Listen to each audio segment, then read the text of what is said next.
발표된 뉴스를 보니까 그 지역을 좀 확대하고 그 역세권에 대한 고밀 개발에 대한 그 인센티브, 이득을 더 확대하겠다. 이번 기회가 굉장한 기회로 내 자산의 가치를 높일 수 있는 굉장한 기회로 해석이 될 수 있다고 생각이 됩니다. 개발 압력이 높으면서 더블 역세권, 떠오르는 지역이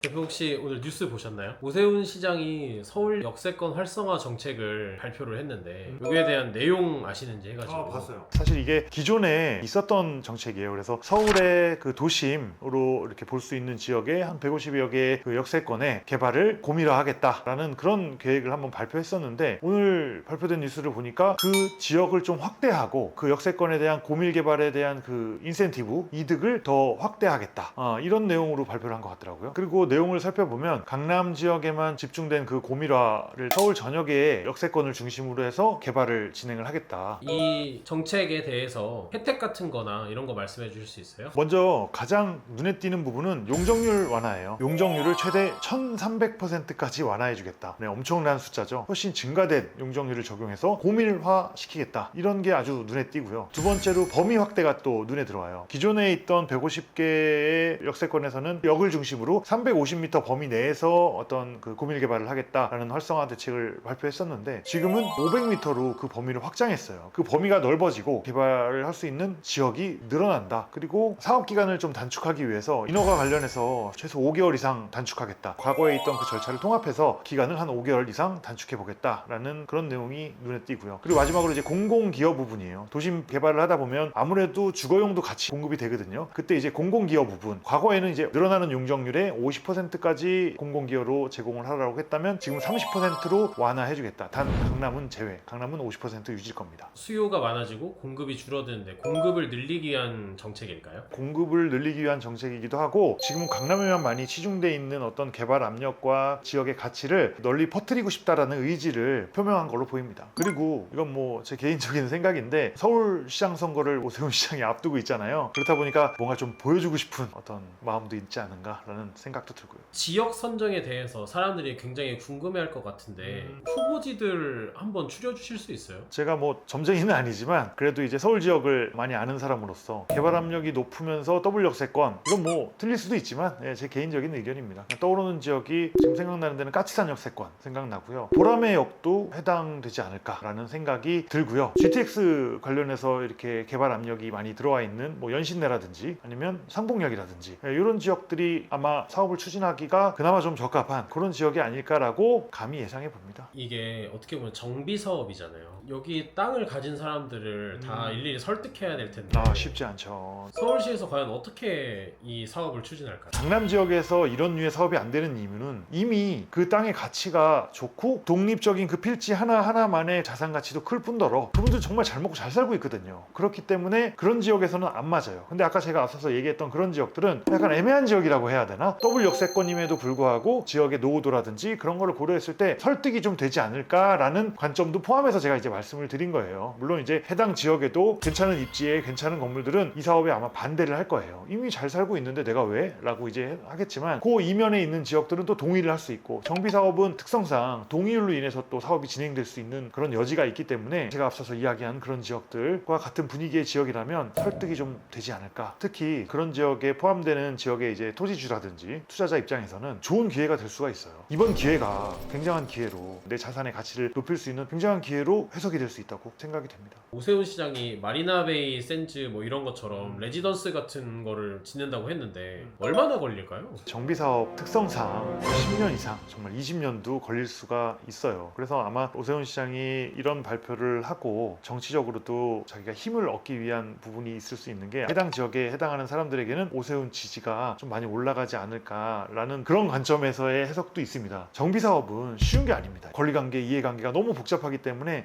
쉽게 빨리빨리 진행되는 사업은 아니에요. 발표를 선거를 앞둔 타이밍에 했는데 현실적으로 사례를 만드는 거는 좀 더 지켜봐야 될 문제가 아닌가. 뭐 아까 서울의 마리나베이라는 표현을 썼는데 저는 좀 쉽지 않다고 생각이 들기는 합니다. 하지만 특정 지역에 해당하는 지주분들께는 또 좋은 기회가 될 수도 있고, 확률이 0%는 아니기 때문에 뭐 한번 관심을 갖고 지켜볼 필요도 있지 않나. 큰 그림에서 봤을 때 서울의 전체적인 그 균형 발전을 하겠다라는 그런 의미로 해석이 되는 정책인 것 같아요. 참 의도와 뜻이 좋다라고 생각이 되고 그쪽 관련된 개발 사업이라든지 이슈가 있으면 앞으로 쭉 공유하도록 그렇게 하겠습니다. 감사합니다.